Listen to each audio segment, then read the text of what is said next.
ಒಂದಾನೊಂದು ಕಾಲದಲ್ಲಿ ಒಂದು ನದಿಯ ಪಕ್ಕದಲ್ಲಿದ್ದ ದೊಡ್ಡ ನೇರಳೆ ಹಣ್ಣಿನ ಮರದ ಮೇಲೆ ಒಂದು ಕೋತಿ ವಾಸವಾಗಿತ್ತು. ಅದು ಒಬ್ಬನೇ ಇರುತ್ತಿದ್ದರೂ ತುಂಬಾ ಖುಷಿಯಾಗಿತ್ತು. ಒಂದು ದಿನ ನದಿಯಿಂದ ಒಂದು ಮೊಸಳೆ ಹೊರಗೆ ಬಂತು. ಅದು ಮರದ ಹತ್ತಿರ ಈಜಿಕೊಂಡು ಬಂದು ಕೋತಿಯ ಹತ್ತಿರ, ನಾನು ಎಷ್ಟೋ ದೂರದಿಂದ ಬಂದಿದ್ದೇನೆ, ನನಗೆ ತುಂಬಾ ಹಸಿವಾಗುತ್ತಿದೆ, ಏನಾದರೂ ತಿನ್ನಲು ಕೊಡುವೆ ಎಂದು ಕೇಳಿತು. ಪಾಪ, ಆ ದಯಾಳು ಕೋತಿ ಅದಕ್ಕೆ ಕೆಲವು ಸಿಹಿಯಾದ ನೇರಳೆ ಹಣ್ಣುಗಳನ್ನು ಕೊಟ್ಟಿತು.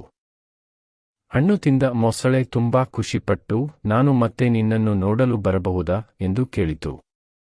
ಅದಕ್ಕೆ ಕೋತಿ, ಖಂಡಿತ ಬಾ ಗೆಳೆಯ, ಯಾವಾಗಲೂ ನಿನಗೆ ಸ್ವಾಗತ ಎಂದು ಹೇಳಿತು. ಅಂದಿನಿಂದ ಮೊಸಳೆ ದಿನಾ ಕೋತಿಯನ್ನು ನೋಡಲು ಬರಲು ಶುರು ಮಾಡಿತು. ಇಬ್ಬರೂ ಹಣ್ಣುಗಳನ್ನು ಹಂಚಿಕೊಂಡು ತಿನ್ನುತ್ತಾ ತುಂಬಾ ಹೊತ್ತು ಹರಟೆ ಹೊಡೆಯುತ್ತಿದ್ದರು. ಒಂದು ದಿನ ಮೊಸಳೆ ತನ್ನ ಹೆಂಡತಿಯ ಬಗ್ಗೆ ಕೋತಿಗೆ ಹೇಳಿತು. ಆಗ ದೊಡ್ಡ ಮನಸ್ಸಿನ ಆ ಕೋತಿ, ತಗೋ, ಈ ಹಣ್ಣುಗಳನ್ನು ನಿನ್ನ ಹೆಂಡತಿಗೂ ಕೊಡುವೆ ಎಂದು ತುಂಬಾ ಹಣ್ಣುಗಳನ್ನು ಕಿತ್ತು ಕೊಟ್ಟಿತು. ಮೊಸಳೆಯ ಹೆಂಡತಿಗೆ ಆ ಹಣ್ಣುಗಳು ತುಂಬಾ ಇಷ್ಟವಾದವು. ಆದರೆ ಅವಳಿಗೆ ತನ್ನ ಗಂಡ ಕೋತಿಯ ಜೊತೆ ಇಷ್ಟು ಸಮಯ ಕಳೆಯುವುದು ಇಷ್ಟವಿರಲಿಲ್ಲ.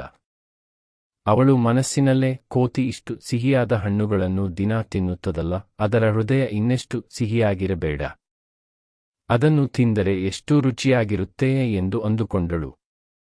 ಅವಳು ತನ್ನ ಗಂಡನಿಗೆ, ನಿನ್ನ ಗೆಳೆಯನನ್ನು ಮನೆಗೆ ಕರೆದುಕೊಂಡು ಬಾ, ನಾನು ಅವನನ್ನು ನೋಡಬೇಕು ಎಂದು ಹಠ ಹಿಡಿದಳು. ಆದರೆ ಮೊಸಳೆಗೆ ತನ್ನ ಗೆಳೆಯನನ್ನು ಮನೆಗೆ ಕರೆಯಲು ಇಷ್ಟವಿರಲಿಲ್ಲ. ಆಗ ಮೊಸಳೆಯ ಹೆಂಡತಿ ಒಂದು ನಾಟಕ ಮಾಡಿದಳು. ತನಗೆ ತುಂಬಾ ಸುಸ್ತಾಗುತ್ತಿದೆ, ಹುಷಾರಿಲ್ಲ ಎಂದು ಮಲಗಿಕೊಂಡಳು. ನಾನು ಬದುಕಬೇಕಾದರೆ ಕೋತಿಯ ಹೃದಯವನ್ನೇ ತಿನ್ನಬೇಕು ಎಂದು ವೈದ್ಯರು ಹೇಳಿದ್ದಾರೆ. ನಿನಗೆ ನಾನು ಬೇಕಿದ್ದರೆ ನಿನ್ನ ಗೆಳೆಯನ ಹೃದಯವನ್ನು ತಂದುಕೊಡುವೆ ಎಂದು ಹೇಳಿದಳು. ಪಾಪ, ಆ ಮಡ್ಡ ಮೊಸಳೆ ಹೆಂಡತಿಯ ಮಾತನ್ನು ನಂಬಿಬಿಟ್ಟಿತು. ತನ್ನ ಗೆಳೆಯನನ್ನು ಕೊಲ್ಲಲು ಅದಕ್ಕೆ ಮನಸ್ಸಿರಲಿಲ್ಲ, ಆದರೆ ಹೆಂಡತಿಯನ್ನು ಉಳಿಸಿಕೊಳ್ಳಬೇಕಲ್ಲ. ಮೊಸಳೆ ನೇರಳೆ ಮರದ ಹತ್ತಿರ ಹೋಗಿ, ಗೆಳೆಯ, ನನ್ನ ಹೆಂಡತಿ ನಿನ್ನನ್ನು ಊಟಕ್ಕೆ ಕರೆದಿದ್ದಾಳೆ, ಮನೆಗೆ ಬಾ ಎಂದು ಕೋತಿಯನ್ನು ಕರೆಯಿತು. ಕೋತಿ ಖುಷಿಯಿಂದ ಒಪ್ಪಿಕೊಂಡಿತು. ನಾನು ನದಿಯಲ್ಲಿ ಈಜಲಾರೆ ಎಂದು ಕೋತಿ ಹೇಳಿದಾಗ, ಪರವಾಗಿಲ್ಲ, ನನ್ನ ಬೆನ್ನ ಮೇಲೆ ಕುಳಿತುಕೋ ಎಂದು ಮೊಸಳೆ ಹೇಳಿತು. ನದಿಯ ಮಧ್ಯಕ್ಕೆ ಬಂದಾಗ ಮೊಸಳೆ ನೀರಿನಲ್ಲಿ ಮುಳುಗಲು ಶುರು ಮಾಡಿತು. ಹೆದರಿದ ಕೋತಿ, ಯಾಕೆ ಹೀಗೆ ಮಾಡುತ್ತಿದ್ದೀಯಾ ಎಂದು ಕೇಳಿತು.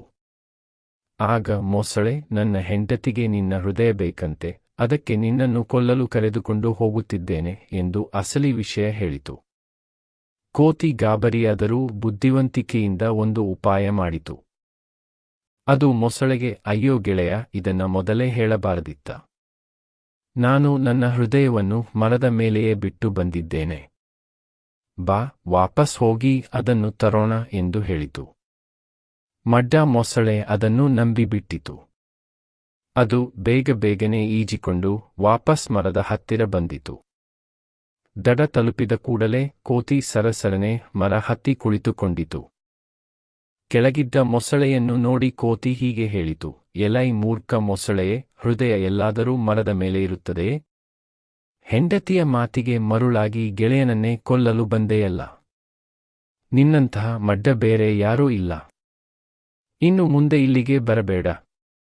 ಮೊಸಳೆ ತನ್ನ ತಪ್ಪಿನ ಅರಿವಾಗಿ ಬೇಸರದಿಂದ ವಾಪಸ್ ಹೋಯಿತು. ಕಥೆಯ ನೀತಿ: ಬುದ್ಧಿವಂತ ಶತ್ರು ಪರವಾಗಿಲ್ಲ, ಆದರೆ ಮೂರ್ಖ ಮಿತ್ರ ತುಂಬಾ ಅಪಾಯಕಾರಿ.